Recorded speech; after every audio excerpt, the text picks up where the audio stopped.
Dear students, इस video में हम बात करेंगे सोलेनॉइड की। सोलेनॉइड क्या होता है, पहले तो हम ये डेफिनेशन पढ़ेंगे उसकी, और फिर हम इसी वीडियो में एक एक्सप्रेशन निकालेंगे for the magnetic field due to the solenoid. जो हम मैग्नेटिक फील्ड निकालेंगे due to the solenoid, that will be derived, expression of that magnetic field will be derived with the help of the Ampere's circular law। तो मैं बोल सकता हूँ कि जो सोलेनॉइड के केस में हम मैग्नेटिक फील्ड निकाल रहे हैं ड्यू टू द सोलेनॉइड, ये भी क्या है, that is one of the application of amperes circular law. तो देखते हैं बेटा एक सोलेनॉइड क्या होता है, और फिर उसके लिए एक्सप्रेशन डिराइव करेंगे मैग्नेटिक फील्ड के।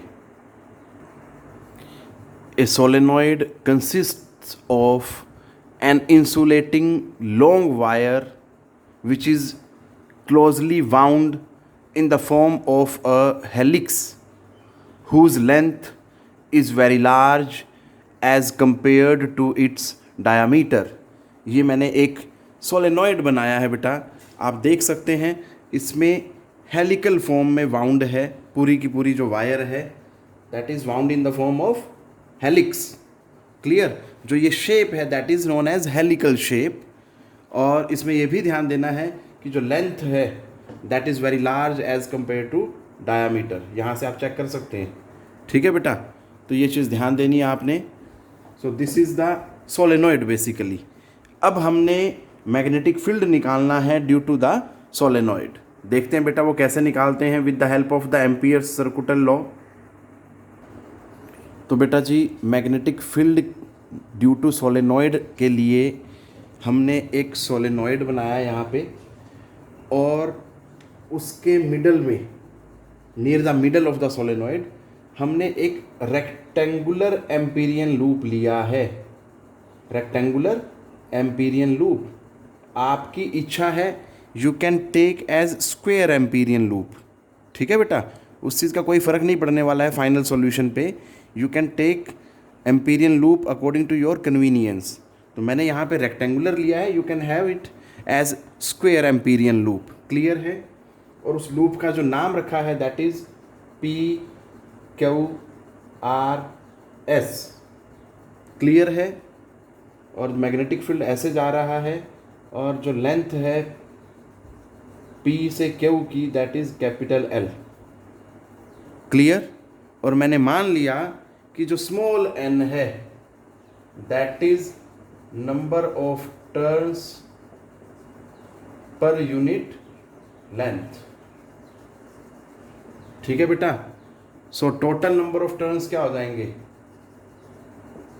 Total number of turns through P से क्यू की अगर मैं बात करूं, ठीक है, या through length of the rectangular Amperian loop. तो लेंथ क्या पी क्यू है या एस आर है? सो that will be P Q is equal to N into L. Clear है? ये टोटल नंबर ऑफ टर्न्स हो जाएंगे बेटा हमारे पास। तो अब आगे देखते हैं हम कैसे इसको यूज़ किया जाएगा in finding the magnetic field due to the solenoid बेटा। So the line integral of magnetic field induction, या simply magnetic field over the closed path PQRS is written as, इसको बेटा हम कैसे लिखते हैं? लाइन इंटीग्रल क्लोज्ड पाथ है, क्योंकि ध्यान से देख लेना PQRS जो है दैट इज क्लोज्ड पाथ। तो लाइन इंटीग्रल लिखा मैंने, क्लोज्ड पाथ का नाम लिख दिया बेटा यहाँ पे PQRS। अब मैं इसको जो है ना स्प्लिट करूँगा, निकालना तो मुझे क्लोज्ड पाथ पे है लाइन इंटीग्रल, बट उसको मैं 4 अलग अलग लेंथ्स में स्प्लिट कर दूँगा। पहले फ्रॉम P टू Q, फिर Q टू R, फिर R टू S, और फिर S से P पे। तो इस तरह से स्प्लिट करूँगा। तो ज़रा ध्यान देना बेटा, पहले ये क्लोज लूप आता था क्योंकि पाथ क्या था, क्लोज था, but when we split it through the lengths तो क्या होगा बेटा? क्लोज लूप नहीं बनेगा। इस बात पे जरा ध्यान दें। क्लियर है? That will be written as this. अब इसी तरह से लिखते चले, R से S, B डॉट DL, फिर आगे चलेंगे S से R, B डॉट DL। ये सभी बातों का ध्यान रखना है। अब मुझे क्या करना है, इन लेंथ्स के अलोंग लाइन इंटीग्रल निकालना है मैग्नेटिक फील्ड का। पहले P से Q के लिए, फिर Q से R के लिए, फिर R से S के लिए, फिर S से R के लिए बेटा। तो देखते हैं, हम वन बाय वन टेकअप करेंगे और इनकी सभी की जो वैल्यूज़ आएंगी, we will be putting that values in equation 1। So सबसे पहले हम निकालेंगे line integral of magnetic field from P to Q। बेटा एक्सप्रेशन नंबर जो 1 है, आप उसको इस तरह से भी लिख सकते हो, that is line integral of magnetic field through PQRS is equal to P to Q। Start कहाँ से किया, यहाँ लिखेंगे, ख़त्म कहाँ किया, यहाँ लिखेंगे, जिसको हम डेफिनेट इंटीग्रल में इसको लोअर लिमिट बोलते हैं और इसको क्या बोलते हैं, अपर लिमिट बोलते हैं बेटा। तो आप इस चीज़ को सभी को ऐसे भी लिख सकते हैं, Q से R, line integral of magnetic field again, अब फिर R से S। बस इसमें बेनिफिट ये होता है कि आपको लोअर लिमिट और अपर लिमिट दोनों एकदम से पता लग जाता है। यहाँ से भी पता लग सकता है, इनिशियल जो लेटर है अल्फ़ाबेट आपको जो बताएगा वो इनिशियल पॉइंट बताएगा और बाद वाला जो फाइनल पॉइंट बताएगा। ठीक है बेटा, so that is up to you, but most of the books में आपको ये मिलेगा इस तरह से लिखा हुआ। लो जी, तो मैंने और लिख दिया है इस तरह से या इस तरह से। अब मैं क्या करूँगा, हर एक के लिए अलग अलग से सॉल्व करूँगा और सबकी वैल्यूज़ इसमें डाल दूँगा बेटा। तो क्या होता है देखते हैं। तो बेटा सबसे पहले अगर हम लाइन इंटीग्रल देखें मैग्नेटिक फील्ड का फ्रॉम P टू Q, तो बेटा सबसे पहले ध्यान देना है, डॉट है यहाँ पे, डॉट को हटाने के लिए हम कोस लगाते हैं। और यहाँ पे ये भी ध्यान देना है आपने कि जो एंगल है इस पर्टिकुलर केस में B और DL के अलोंग, क्योंकि P से Q जा रहे हैं और B भी इसी डायरेक्शन में जा रहा है, तो एंगल क्या होगा, 0 होगा बेटा। तो BDL cos 0, ठीक है जी। cos 0 क्या होता है, 1 होता है। DL क्या होगा, लेंथ उसकी P से Q की जो लेंथ है that is capital L। So solve करके सीधा सीधा क्या आएगा, cos 0 1 होता है, DL की जगह क्या आ जाएगा, L। नंबर 2 दे दो बेटा इसको। क्लियर। अब बात करते हैं Q से R की। Q से R में अगर देखें तो बेटा B जो है डायरेक्शन तो मैग्नेटिक फील्ड की ऐसे है, ठीक है, और आप जा रहे हो ऐसे, तो जो एंगल होगा वो क्या हो जाएगा, 90 डिग्री हो जाएगा बेटा। सो BDL cos 90, ठीक है। और cos 90 क्या होता है, 0, 0 इंटू समथिंग क्या होगा, 0। फिर अब बात करते हैं R से S के लिए बेटा, ठीक है। अगर मैं R से S के लिए बात करूंगा तो बेटा सीधा सीधा हमें यह पता होना चाहिए, R से S line integral of magnetic field.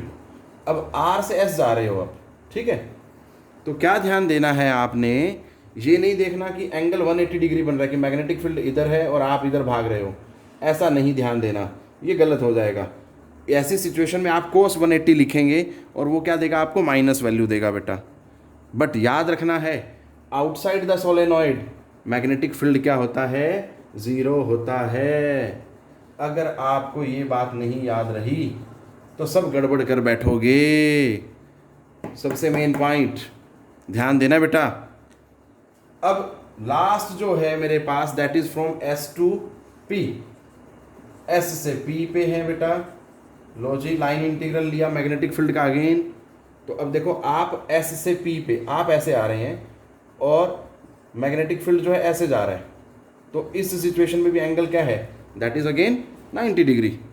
तो बेटा जी क्या होगा फिर, BDL cos 90 S से P, तो cos 90 क्या होता है, 0, 0 into something, that all tends to 0, सभी 0 हो जाएगा।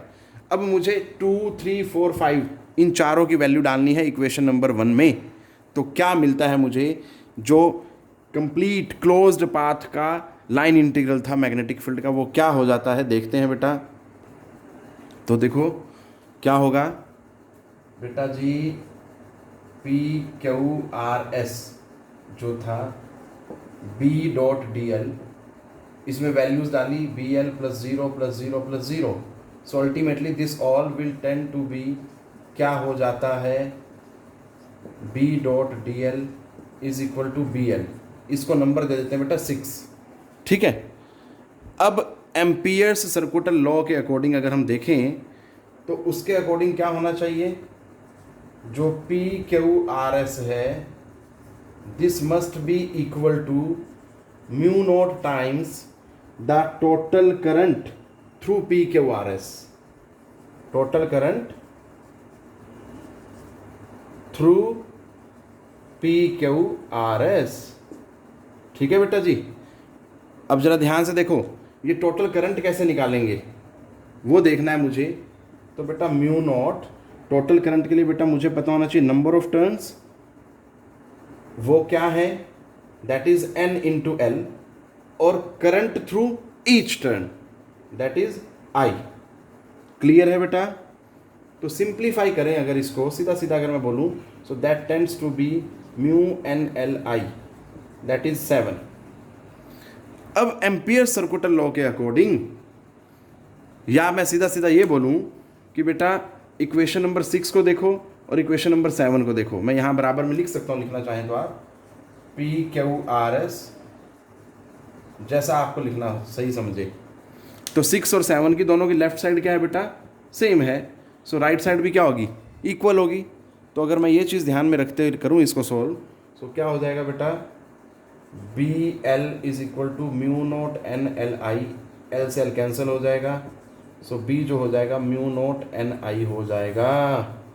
ठीक है बेटा जी, ये बात आपने याद रखनी है।